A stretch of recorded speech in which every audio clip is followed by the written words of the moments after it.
Before we begin, would you like to touch my monkey? I will touch him. Touch him. Love him. Love him. Hey, what's up? It's the Huff. I miss bits like that from SNL. They don't really do that funny anymore. But anyway, yeah, that was a classic moment with Mike Myers and Will Ferrell actually in that scene from SNL. God, that was funny. Do you want to dance? We want to dance. Do you want to touch my monkey? Touch it. Love it. Oh, so good. Speaking of good, hopefully you're doing great today. Thanks for joining the Huff Uncensored podcast. A lot of crazy stories to get into, whether it's the Olympics and let's see, there's craziness when it comes to breaking stupid world records, the society that is going downhill because they want to give up on actually working. And then end of times. Are they near? Because did we have a glimpse of chaos that is about to unfold here? Did it happen in Yellowstone the other day? Sorry to disappoint. We'll get into that here in a little bit, but make sure you hit that subscribe button wherever you're listening. And remember, today's show is presented to you by High Society Cannabis Dispo and Lounge, and of course, Bet Online. Bet Online is your number one source for all your sports betting needs this season, whether it's baseball, golf, soccer, right up to the top fights in UFC, MMA, and of course, boxing. They got every stat, every matchup, and even live odds and spreads while the games are being played. And when the game's over, head on over to their online casino, get in on the game of blackjack, poker, or even unwind with one of their over 150 slot games. Head to betonline.ag right now to get in on the action. Use promo code BLEAV, that's BLEAV, for your 50% free bet credit on your first deposit up to $250. It's Bet Online. The game starts here. And speaking of starting here, let's do it. Let's jump into the headlines. Let's go! Let's go! And now, here are the headlines.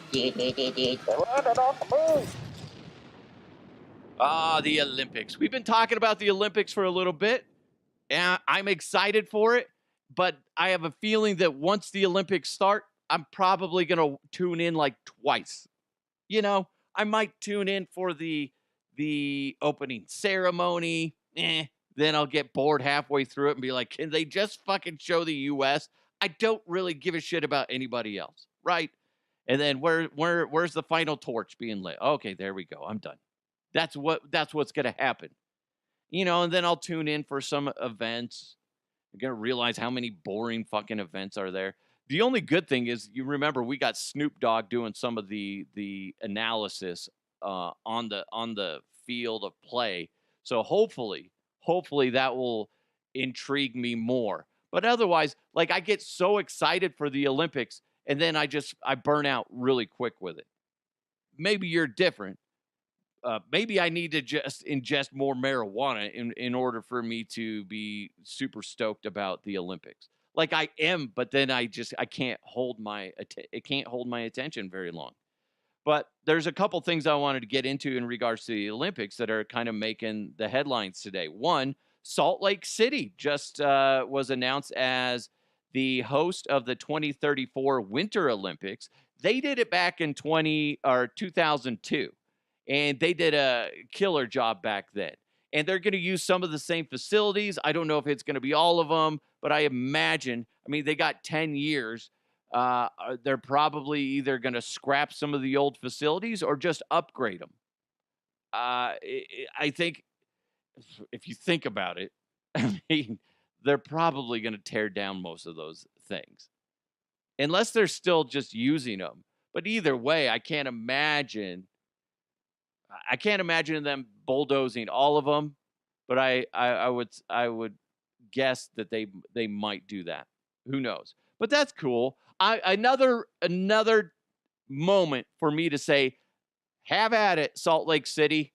Good for you. I'm just glad Denver and Colorado in general isn't getting the Olympics, and I'm glad nobody's throwing our hat in there, because I think I can speak for the majority of us Coloradans when I say, yeah, we don't want the Olympics.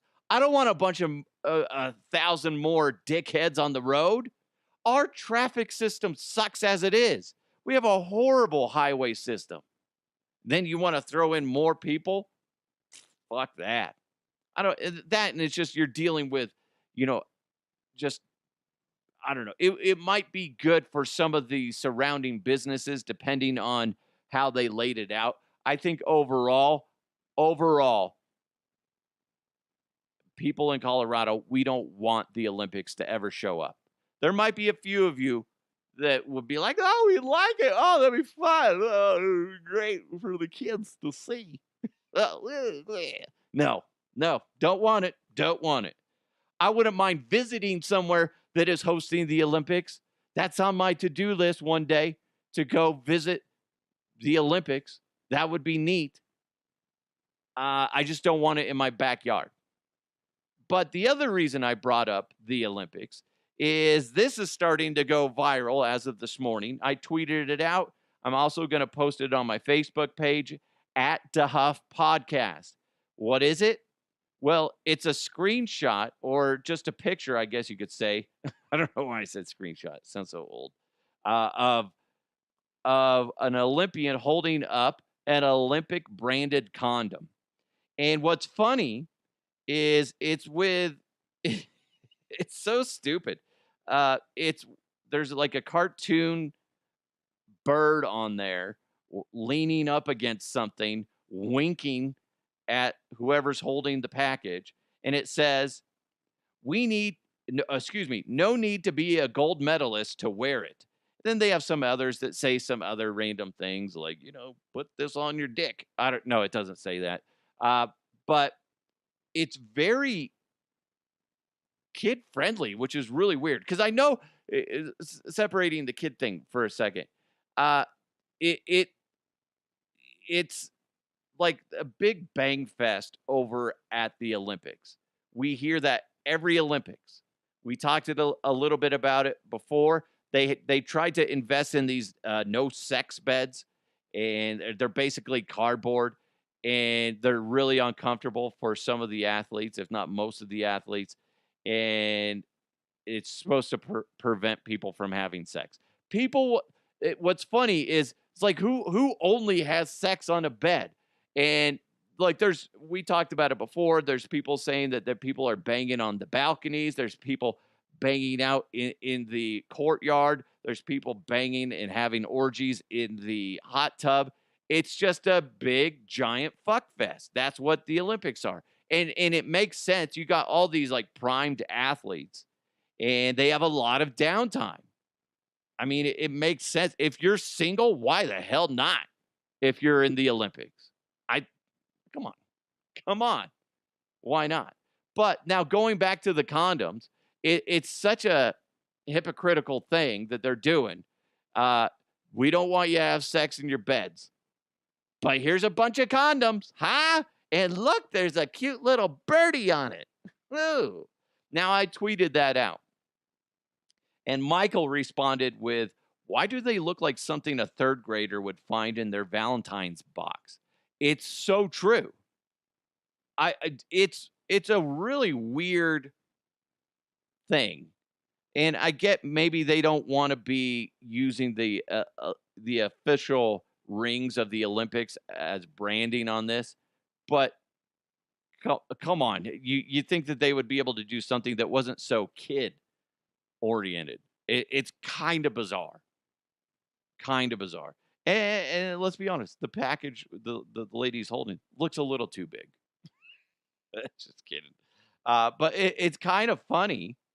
Let's see if I can pull up the other picture that I had to see if there's any other. Fair play, soft play, consent first. On the field of love, play fair, ask for consent. They're all about like, making sure people aren't, uh,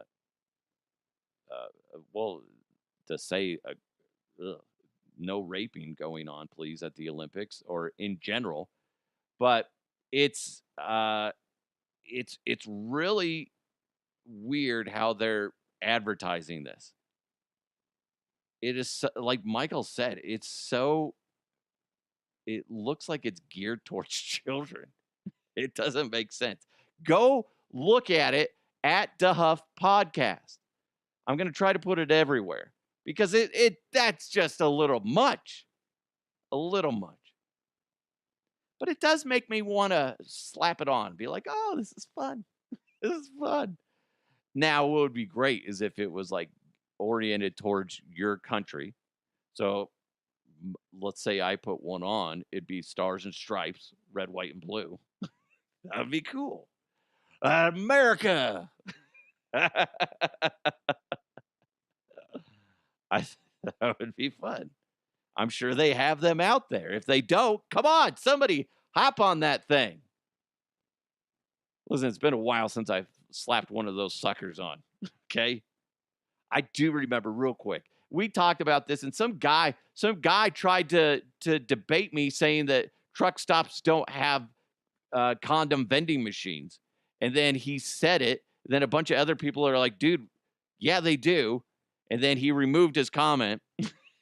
But one of the last times I was in a truck stop bathroom, just hanging out. Why not? Looking at the vending machine of condoms. One of them was like, it was like studded.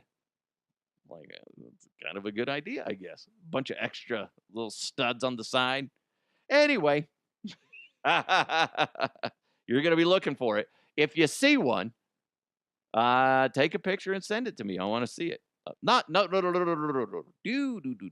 What I'm saying is, if you see one in a machine, send it to me. I don't want to see it on anybody. That's disgusting. That's a little much. Okay. Listen, I joke around about a lot of things. That's not what I want to see in my inbox. Hey, look, this is from Carl. He's a listener. Says longtime listener. Can't wait to share this with you. Oh, look, he sent a picture. Open it up. Oh, that's a man's penis. Ah, no. Make it go away. I saw this, and another reason why New York City just seems like such a joke to live. It says, we're a married couple and we sleep in bunk beds in our New York City studio apartment. Haters think it's nuts, but we love it. No, I can't. Listen, bunk beds as an adult, not cool. I've seen some of the pictures and videos of people that live in New York City, and it's just like it's like a closet. There's people that you share bathrooms. It's like a really shitty dorm. Why would you? And they're paying like thousands of dollars a month to live in this shithole in New York City, just so you can have the mailing address of you live in New York City. I don't know why anybody would do it. Maybe like when you're young and you're just like, I'll do it for a year just to say I did. After that, no. And I can't imagine this guy's relationship or this relationship is going to last very long. If you're like, I got the top bunk. No, I got a top bunk. Well, fuck you. I hate you. I can't imagine that's good for your relationship. That being said, I do understand the concept of having separate rooms. Like people that I know, I'm being a bit of a hypocrite when I say this. I just don't like the idea of living sleeping in a bunk bed. The idea of having a separate room when you're married and she sleeps in one bed and you sleep in another bed in a completely different room. I get it. I snore, especially lately because there's all these wildfires going on and it just jacks up my sinuses. It's really fucking annoying. And like the night before last, my wife woke me up to her just like she was like basically she's not like punching me, but she was just like really like just trying to shake me awake to go. And she was just like, shut up. That's what she was doing because I was snoring. So I get it. Sometimes if I'm snoring too much, I'll go downstairs and I'll sleep on the couch. So I give my wife a better night's sleep. Plus, I won't wake up with a sore arm. I get it. I get it. It would be kind of nice to just have that time to yourself. But there's also something comforting about sleeping next to somebody and in having that comfort, you know, between each other and potential intimacy and stuff like that. I mean, you if you're gonna get intimate in your own bedroom, it's with yourself. And you're just gonna be working on that grip strength. That's all I'm saying. But going back to the story, I think that's ridiculous to be married and sleeping in bunk beds. That's like something you're on vacation and there's a screw up with your hotel room and whatever's left over you just have to take and be like, all we have is this area, this room that has bunk beds. Are you fine with it? Yeah, why not? It'll be like a flashback to when I was a kid. That's acceptable. Or you're sharing a house with somebody when you're on vacation. You know, are you guys fine with the bunk beds? Yeah, why not? Why not? But to be on a regular basis, I just think that's bizarre. And I think that I feel like that's going to wear on one of them sooner than later. They're going to be like, I don't know. I thought my life was going great. Then I just had this moment where I realized I'm crawling up to the top bunk every single night. It's just weird. Just weird. Speaking of weird, a Nigerian man set a world record for twerking for 3 hours and 30 minutes. Oh my God. Again, it makes me think of like if my daughter brought this guy home and she's just like, hey, he's a great guy. He's accomplished a lot. And be like, oh, Todd, sit down.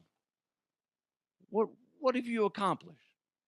Well, I'm a Guinness World Record holder. Oh, that's fantastic. What for what? What is it? Strength?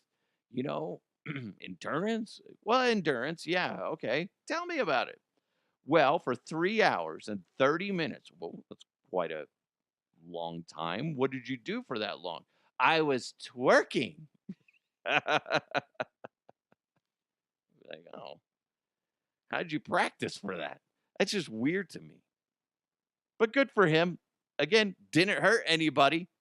And he's in the record books. More than I could say for myself. More than I can say. But it also got me thinking because the only reason why you would figure out that you could twerk for 3 hours and 30 minutes is because I would have to say that's influenced by social media and social media influencers. And then I found this study that says about 54% of social media users aged 18 to 60 plus would like to be social media influencers. And then as you dig through it a little bit more, 60% of social media users aged 45 to 60 would quit their jobs for influencing, compared to 50% of those 18 to 29 years old. I'm a little bit more concerned with the younger demographic because I get it if you're 45 to 60 years old and you're just like, you know what? I've worked my ass off for a long fucking time. I need to take a break, and I have a lot of skill. Maybe you're a social influencer. Like there's a guy that's a house inspector on TikTok. I can't remember his name, but he does a good job. It's kind of funny, but it's very informative. And he's a social media influencer, and he takes you along with his job. He has a lot of knowledge that he can pass along. I think that's great. That makes sense. It's people that do that have actual jobs that can translate into social content. I'm fine with. And if you're somebody that has a shit ton of experience and then you can turn that into a social influencer gig, I think that's cool. But the problem is when you look at that 18 to 29 years old, you got people, their content is usually a little bit more moronic, non cerebral, I guess you could say. It's just just nonsense. And there's some that's sprinkled in there that's worthy, but a lot of it is just, I'm going to eat this sour candy. I'm going to eat all this spicy food. Yum, yum, yum, yum, yum. Right? It's just there's you don't get anything out of it. It's just mindless entertainment. And maybe that's just my preference. And I think eventually what's going to happen with those 18 to 29 years old people that want to be influencers and the people that are currently influencers in that age bracket is what's going to end up happening is you're going to outgrow your demographic. And then what's going to happen is they're going to get tired of you and then you have nothing to bring to the table. Eventually, your demographic is going to age out. And what do you got? And you're going to end up being a 40-year-old person that has no skill sets. Listen, if shit hits the fan for me and I have to leave this broadcast realm, one, I could still do this show. It would just be limited. But if I needed to, don't want to. But if I needed to, don't want to. But if I needed to, I could go back into the restaurant industry. Don't want to do that because I would have to start out at the ground level making jack shit for money. But I understand that that's what would have to happen. I'd have to start out and there'd be no guarantees for me to make decent money. I would have to work my ass off. And that's harder to do at my age and the fact of my responsibilities of my kids. But I can do it, and I would do it if I had to. I'd also be willing to go back, work at a radio station. Now, that might be a little bit different, but I'd still probably be low man on the totem pole. And it wouldn't be, I'd be working shit shifts. But I understand that that's what I'd have to do. I at least have some prior experience where I could go into a couple different industries. I could also do not social media, but website maintenance and blah, blah, blah, blah. Stupid shit like that. Stupid shit. Hey, that's my job. But what I'm getting at, and and some of the influencers that my son and my daughter watch, I'm like, they have no prior experience. That their experience is social media, which is very impressive, and they're making a butt ton of money, and that's cool. But what happens when I'm starting to see it. These influencers, the only person that seems to be doing a good job with it is Mr. Beast. But I see these other guys, and I'm like, a guy named that goes by Unspeakable. He's a balding guy that I think is in his 30s now, if not close to it. And it's really starting to show on his face. And the stuff he does is geared towards preteens. And eventually, that's going to fall away. And he's going to age out. And then what? He's going to have to adapt. But what does he have to adapt to? It's really weird. Because eventually he's just going to... Now, that being said, he has a buttload of money. And he's able to make a little bit more risky decisions. And maybe he could invest and do something else. I don't know. Be just a advisor, consultant. Consultant. That's what I could do. I could be a consultant. I could be a consultant for restaurants. Listen, trust me, I could do that and increase your revenue to your business. Because a lot of times, managers, owners don't look at things from a realistic perspective. They tend to go, "Well, this is what works," but it's not really working. So I could do that as well as for radio. Listen to me. Listen, it's not like I'm applying for jobs, but if you want to hire me as a consultant, I'll fucking rock your world, baby. I'll change shit around. I'll make you profitable. Maybe. I don't know. We'll see. But the thing is social influencers, the fact that so many people are willing to set aside what their jobs are and they want to go for what is a quote unquote easier gig. It is easier in a sense, but it's also a lot more difficult because I think if you want to be a positive, or I shouldn't say positive, if you want to make a bigger impact as a social influencer, you got to be straight up dedicated to it and you got to be willing to open the public into your personal space. Like if I really wanted to explode on social media, I'd have to let people into every crevice of my house, whatever I'm doing. And I don't think I could do that. I think that's just a little bit too invasive. And I don't look, here's my toilet. This is where I shit every day at 9:03. I don't know. I it's a little troubling that so many people are willing to just go, I don't want to actually have an industry type job. I don't want a job where I have to like pour concrete, work my butt off. I'd rather just be an influencer.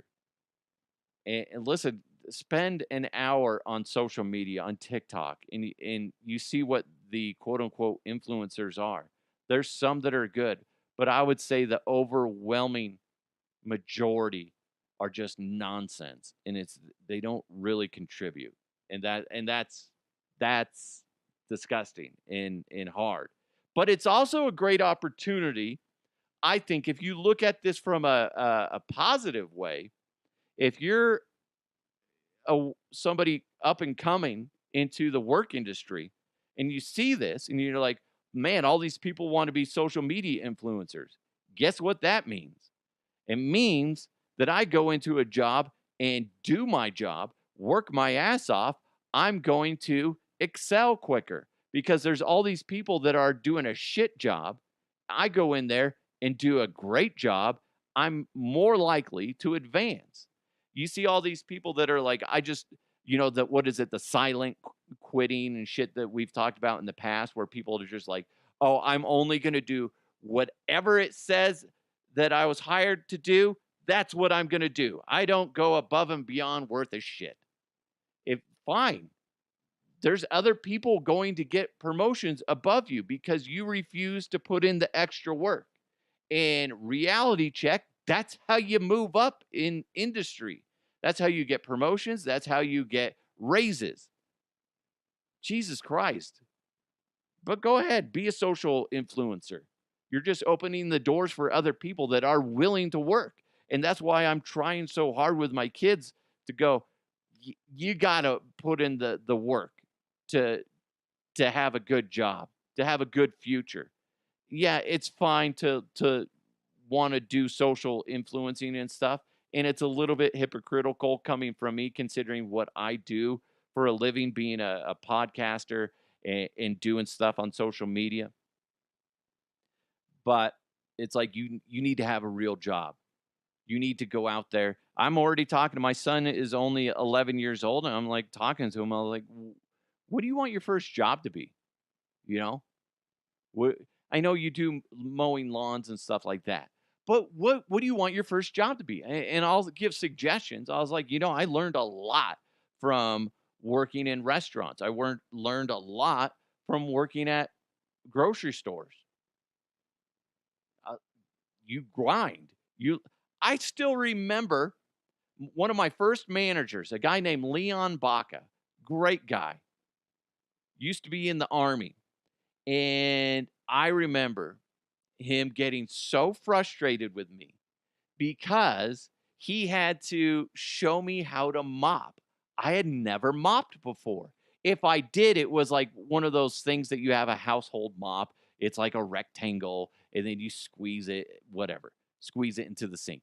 I had never used an actual big old yellow bucket where you have the lever and you squeeze it, and then you have to do a certain pattern when you mop. I had never done that. He had to teach me. And he's just like, man, uh, I can't believe you don't know how to mop. And I was like, well, I've never had the opportunity, I guess. And he whipped me into shape as much as he could.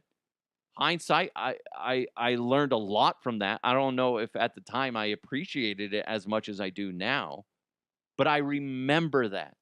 And you get that type of skill set and respect for a job by doing the job and by doing something legit with your hands. And being a social media influencer is not a good job.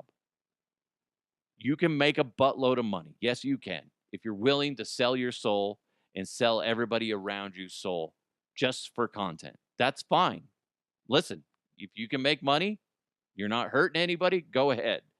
But eventually, that floor is going to fall out. Whether you age out, whether you know what, it just eventually people are going to see through you and realize that it's fake and they just don't like your content anymore or something like that. You have to have some sort of skills. You have to be able to, in life, it's just more logical. I would rather my kids grow up to be a welder, which God, that I love watching somebody that knows how to weld. That is just such a. I've welded like once or twice. My father-in-law taught me, and I can't remember what kind it was. There's so many different types of welding, and like he does it, it's just like beautiful, right? And then when I do it, it just looks like shit. But he took the time to show me how. I think that's great. That's a real skill that you can. I always think about this. If all of a sudden, we had this the other day where there was that worldwide outage, IT outage. Somebody unplugged something, fucked everything up, right? It takes you back to the Stone Age in a sense. What happens if people can't see your content and you're not able to make money off your content? That is a logical possibility for life. What happens if all of a sudden that doesn't exist anymore? What do you bring to the table? Do you know how to, or do you know how, or are you willing to work hard?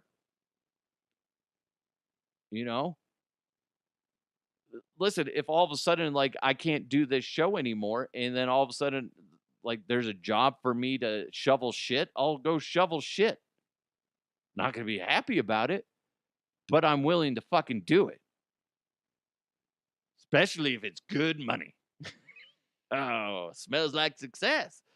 I would do it. I don't care. I always say that. There's just like, the people that suck out the porta potties and do all that stuff, unsung heroes. Don't get enough credit because that shit's nasty. Literally shit, nasty. But you got to think about this. If you have young kids, whether they're, teenagers, preteens, or they're in their 20s, listen, have them do double duty, double dip. That's fine. Where you have a real job, but you're also an influencer. That's fine. If you can make money as an influencer, that's great. But you really need to have skill sets in your back pocket. Anyway, I went a little longer on that than I should have, and I apologize. Hey, real quick, High Society Cannabis Dispo and Lounge. It's the first and only licensed cannabis bar in the state of Colorado. It works like an alcohol bar, but it's for cannabis. So you got to swing by. And what's cool is you can purchase and consume on site. That's so cool. And you can get up to an ounce of flour, 8 grams of concentrate. They got edibles, they got pre-rolls, and they provide everything you need to consume it with. And what's great, too, is the atmosphere. They have 7 big screen TVs, and you can catch your favorite sporting events. Like I keep saying, the Olympics. Maybe this is the best way for me to just get locked and loaded into the Olympics, is just go over to High Society, grab some edibles or whatever, and just plop down on a bean bag or some regular chairs and just zone out and watch the Olympics. I think that would be fun. You could do a watch party there too for the Olympics. They got Nintendo Switches available for rent. They got tons of free board games. They got a quarter arcade with pinball machines, vintage Street Fighter, Mortal Kombat, and more. It's such a great place to go hang out. They're open daily from noon to 10. Happy hour runs from noon to 4:20, Monday through Friday. And don't forget, Thursdays is Ladies' Day, and ladies get 20% off all day. You're welcome, ladies. Hey! Oh, now you're saying it. You're looking for it every time I do it. Sorry. Now it's damaging in your mind. High Society Cannabis Dispo and Lounge. It's only 9 minutes from Coors Field. They're open noon to 10. Got to be at least 21 or older to consume. No outside product. Buy it there. High Society is at 7667 Washington Street. Just GPS to High Society. We kind of teased this at the very beginning. Biscuit Basin erupted unexpectedly. By the way, this is just a few miles, I want to say north of Old Faithful in Yellowstone. And there's video of it. There's some tourists out there. They're on this boardwalk looking at this geyser, this hot spring type whatever thing. Okay? Sorry to get so technical. But anyway, it erupts. People run away. Not as fast as you'd think they would. Because you're kind of looking at, is this connected to the volcanic system that is over there in Yellowstone? Because that is a super volcano. And the lack of effort on some of these people running away from this giant explosion, which destroyed a good chunk of the boardwalk. I was a little disappointed. People didn't run that hard. I'm sorry. If that was my wife, my kids, I'm picking up my daughter, and because she's probably not as fast as everybody else because she has smaller legs, I'm picking her up, and we're running like motherfuckers. Okay? I was very disappointed. If that was part of my family, if you go find that video and you watch it, you look at the people. There's people like kind of jogging. Like, good luck. Good luck if that really would have fucked you up. Now, here's what's funny. You have a bunch of people, online scientists, social media scientists going, well, this is it, guys. Super volcano. Just a matter of time. Just a matter of time. We are overdue for an explosion in that super volcano system that is Yellowstone. Well, no. According to scientists, they're saying that most likely, they're still investigating, but most likely their original thoughts are that this may have been a clogged passageway in the natural plumbing in that area.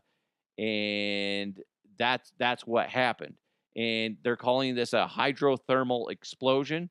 These occur when the water suddenly flashes into a steam while underground and are actually relatively common in Yellowstone and have no relation to magma rising towards the surface. There was one of these as recently as April 15th, 2024, and an explosion very similar to this one happened in the exact same place on May 17th of 2009. Scientists, like I said, are currently saying that this has nothing to do with the volcanic system known as the supervolcano. And nobody was hurt in this situation, so that's good. So when you have people go, well, this is just a sign. This is going to happen. Maybe, but as of right now, what they're saying is it has nothing to do with the magma when it comes to the volcano. That being said, 2 days from now, the whole thing could fucking explode, and we would be like, oh, well, maybe it was. Right? Would you want to know? I guess if you had like a few days advance notice, yes, because you would have to leave the country, to be honest, or go to the East Coast. I know here in Colorado they have that map that shows what would happen if the volcano in Yellowstone exploded or erupted, I should say, and we'd be in a heavy ash area. but there's essentially like a kill zone that goes on for miles around the volcano that you'd be fucked. So if you had a few days advance notice to get out of there, yeah, I guess. But if it just happened, I mean, what are you gonna do? There's not much you can do. But it's scary. It's a reality check of guys, that's nature. That shit can happen, right? There's not much you can do about it. But every time I think of Yellowstone, I always think of those videos of people trying to take pictures of bison. We went to the Rocky Mountain Arsenal the other day, which is a great little place to go check out in Denver. It's like from where I live in Thornton, it's like 20 minutes away. It's really neat. And it's just like, I can't remember, like 120 acres, if not more, of just open land. And part of what they have on there is bald eagles, and it's just a refuge for a lot of animals, including bison. And we're driving, my wife and I, as part of our date day the other day, we're like, let's go check this out. We'll see if this is a good place for the kids and us to go. And we're driving around, and there's these people in a rental car, and they're driving like crazy through the area. They're just like blocking the road, and they're just like getting out every now and then. You're like, what are you guys doing? And I kid you not, this is what I said to my wife.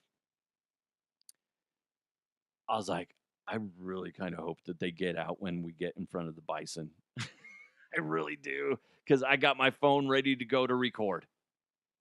Because if I have ever been in the presence of somebody that would be dumb enough to go try to take a picture in front of a bison, that it was that moment right there where they're just driving erratically. They did it, and I was very disappointed. But like at one point when we're stopped and we're all kind of taking videos and pictures of the bison, which was really neat because they're like 20 feet away, and those fuckers are huge. And they make a lot of goddamn noise. The French. But I'm just sitting there going, get out of your car. Get out of your car. Like I'm just whispering it into the ether. Just be like, get in there. Come on. And like I'm like this little devil, just hoping my audio just goes and just travels into their ear and just seeps into their brain. And they're like, I have an idea. Let's get out and let's take a picture. What's the worst that could happen? Oh man. Those things are huge. Bison. And do you say buffalo? I say bison because I guess it's nicknamed the American buffalo, but I just say bison now. But then there's other people who are like, no, it's not bison, it's bison. Well, I'm not in North Dakota. If you're in North Dakota, you say bison. Okay? Jeez, get off my back. I was so disappointed that they didn't get out of the car and just try to go pet one. So disappointed. Listen, okay, I can be honest. I don't need to fucking lie to you. That's the truth. Be like, well, I'm ready for it. I'm ready for this moment. I got a steady camera. I'm like thinking about like where I'm gonna set my elbows so I get a steady shot. Because there's nothing more annoying when you see a video like that and it's all shaky and shit. No, I want to see that. I want to see those motherfuckers get tossed. Because they were also the people that would just park in the middle of the road, get out of their vehicle, and just walk around. Be like, you realize, the one time they did it, there was a parking lot like right next to them, like 30 feet away. And they're just like, I'm just going to park in the middle of the road. So people have to drive around them. Fucking annoying. Anyway, what's cool is Denver Broncos training camp is underway. That's kicking off today. Today's kind of a light day. It's the kind of more of their media day, and I think they have a practice going on today, but it's nothing spectacular. But that means training camp's is underway for all the teams. Basically, it's just that time of year where your social feeds are going to be dominated by your favorite football team, and there's going to be just a bunch of nonsense, people giving random analysis on miscellaneous players that aren't going to make the team. And there might be those players that just all of a sudden come out of nowhere. You're like, whoa, who is it? Like Frank Crum that might be a good, legit offensive lineman for the Denver Broncos. I've heard a lot about him, but who knows? There's a lot that can happen between now and the first game of the regular season. And once the regular season starts, that's a whole new ball game. So it's going to be interesting. Um, I know there's going to be. It's funny because I don't plan on going out there. Everybody asks me, "Are you going to go out there?" As somebody that worked in sports radio for almost 20 years, I, I don't see me going out there this year. I know that Sean Payton runs a tighter ship. I just don't have any desire to hang out in the heat and get a bunch of nonsense. I'm going to be cutting up video for Mile High Sports on a regular basis. I already started doing that with some other stuff.